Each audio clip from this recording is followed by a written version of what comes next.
Olá, o Globo Universidade de hoje está no México, entre pirâmides e ruínas de uma civilização misteriosa. Esta é Teotihuacan, uma cidade que já esteve entre as maiores do mundo, quando os europeus ainda nem sonhavam chegar às Américas. Eu vou acompanhar uma arqueóloga brasileira que investiga a história de Teotihuacan. Você vai ver como era a vida nessas ruas, palácios, templos e ver como a arqueologia vem desenterrando esse capítulo da história do México, país que também conquistou outros brasileiros. Conheça a bióloga mineira que se tornou uma das maiores especialistas em cactos do mundo. Este baiano estuda a educação de pai para filho em uma civilização milenar. Ela é carioca e uma referência na pesquisa científica da maior universidade da América Latina. Está no ar o Globo Universidade.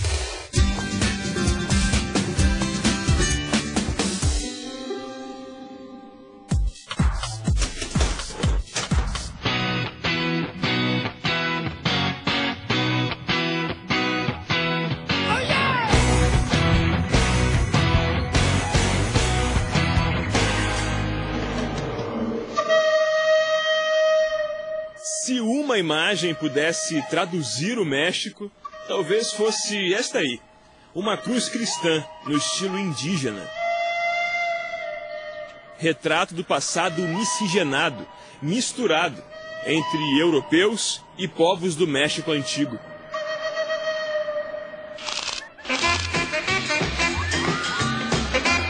Mas uma imagem só não pode traduzir esse país. Nem mesmo a sua capital, a cidade do México. Terceira maior metrópole do mundo, com pelo menos 1 milhão de habitantes a mais que São Paulo. Prédios modernos, grandes centros de cultura, esculturas enormes que não fazem sombra em antigos costumes.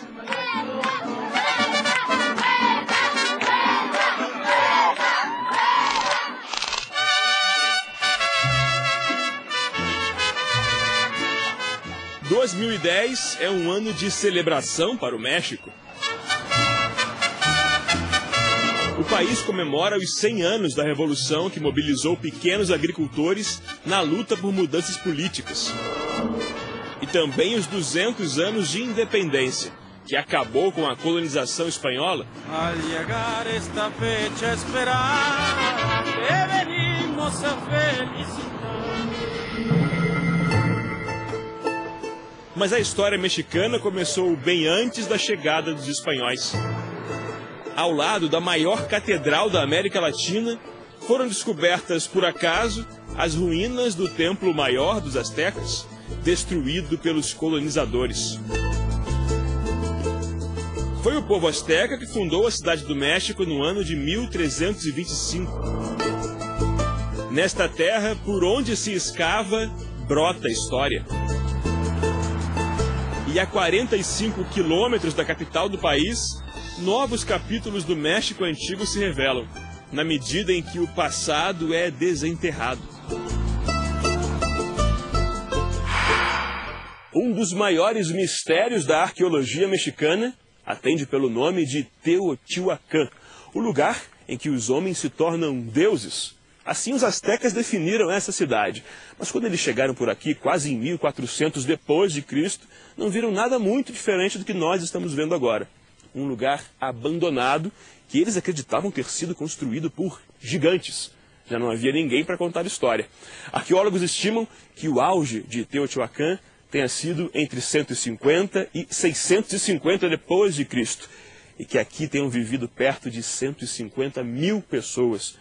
Uma das arqueólogas que ajuda a desvendar os muitos mistérios que ainda pairam sobre Teotihuacan é a pesquisadora brasileira Leila França, do Museu de Arqueologia e Etnologia da Universidade de São Paulo, a USP. Professor, o que te trouxe a essa cidade do México Antigo? Bem, a minha história com o México começa antes de eu nascer, porque o meu pai viveu aqui no México quando era adolescente, Então eu cresci escutando capítulos da história mexicana, né? Depois eu fui fazer mestrado, doutorado, a graduação e mestrado e doutorado sobre os mexicas, que são os conhecidos astecas, e ao estudar um conjunto de oferendas que eram enterradas no Templo Maior, eu descobri que parte desse material havia sido saqueado aqui de Teotihuacan, né? E outros eram imitações de Teotihuacan. Então eu quis retornar, né? Ir à origem da questão e vir para cá ver qual é o mistério desses materiais, para poder entender um pouco por que eles estavam ali no Templo Maior. Muito bem, vamos explorar um pouquinho então o Teotihuacan agora? Vamos lá? Teotihuacan está em uma das pontas da área conhecida como Mesoamérica, região que engloba o México Central, Belize, Guatemala, Honduras e El Salvador. Ao vencer os primeiros degraus da nossa viagem no tempo, um testemunho de grandeza e de organização da cidade que hoje é considerada patrimônio cultural da humanidade.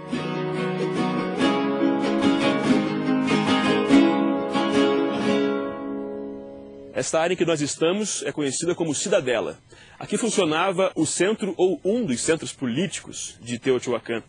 Os teotihuacanos viviam não só aqui na parte das ruínas, mas numa região que se estendia por 20 quilômetros quadrados. Era uma das maiores cidades do mundo naquela época. E a prosperidade dependia, é claro, de uma boa agricultura, de um controle eficiente da natureza.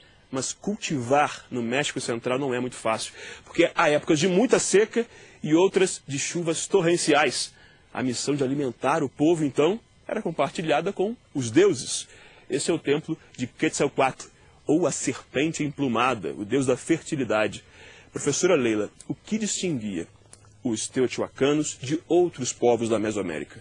Sim, a grande marca de Teotihuacan é o fato de que ela foi uma grande metrópole, uma metrópole cosmopolita, no sentido que nós entendemos hoje, composta de povos de várias regiões aqui da Mesoamérica, né?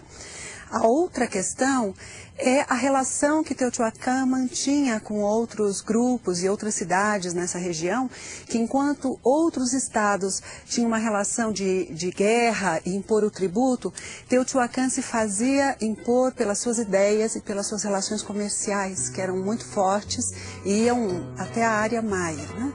E, finalmente, a questão que nos chama muito a atenção é que Teotihuacan não foi governada por reis, como em outras sociedades. Teotihuacan ainda não sabemos exatamente como foi o governo. Durante a conquista do México, os espanhóis nem desconfiaram da existência de Teotihuacan. As ruínas estavam debaixo de montanhas de terra e vegetação. No começo do século XX, o governo mexicano começou a reconstrução da cidade. As pedrinhas redondas, no rejunte, indicam as paredes que foram reconstruídas. Daqui a pouco você vai conhecer a ainda misteriosa Pirâmide da Lua e entender como e por que a Pirâmide do Sol era usada para sacrifícios humanos. Pensar México é pensar numa diversidade que eu acho que poucos países no mundo têm. Né? Assim, o Brasil, por exemplo, seria um país que teria essa diversidade. Entretanto, as sociedades que aqui viveram são mais velhas que as sociedades brasileiras. Sociedade asteca, sociedades maias. E aí você ter contato com toda essa diversidade cultural é uma possibilidade única de reunir história, cultura, gastronomia, ciência e várias outras coisas para poder fazer aqui nessa cidade maravilhosa.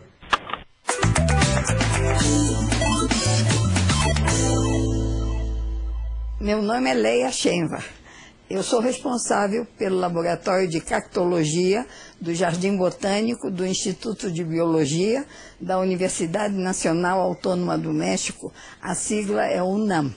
Eu me dedico ao estudo da família das cactáceas, em especial a dois gêneros, gênero Opuntia e gênero Nopalea. E estou aqui há 42 anos trabalhando na universidade.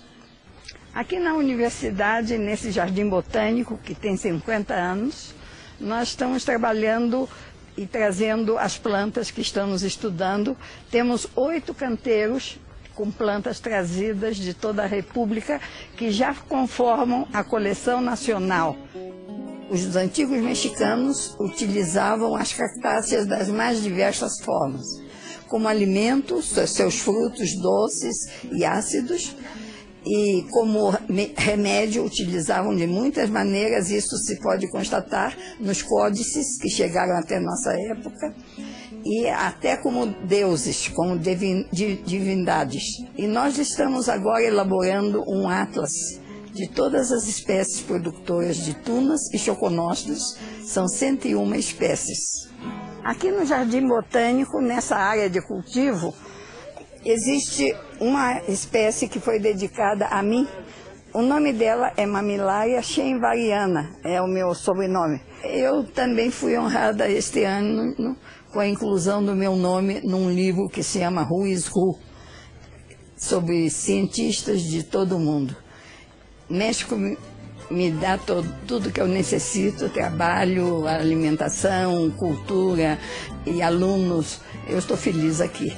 Mas cada ano vou ao Brasil e reencontro familiares e amigos, muitos.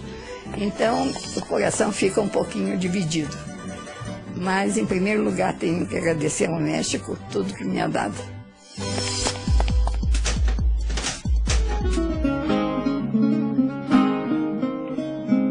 O povo de Teotihuacan não deixou textos escritos, mas muitos símbolos falam por essa civilização. No Palácio dos Jaguares, um dos mais preservados da cidade, o animal toca uma concha de caracol, referência ao cultuado mundo aquático. O trevo de 4 folhas representa o Império. Esse local era considerado muito sagrado, reservado a poucas pessoas e decorado com pinturas de uma ave imaginária.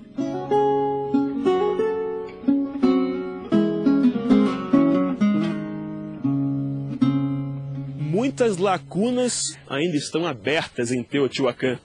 E uma delas tem a altura de um prédio de 14 andares. Essa é a Pirâmide da Lua. E apesar de os arqueólogos terem descoberto vestígios humanos e oferendas, ainda não se sabe exatamente para que ela servia.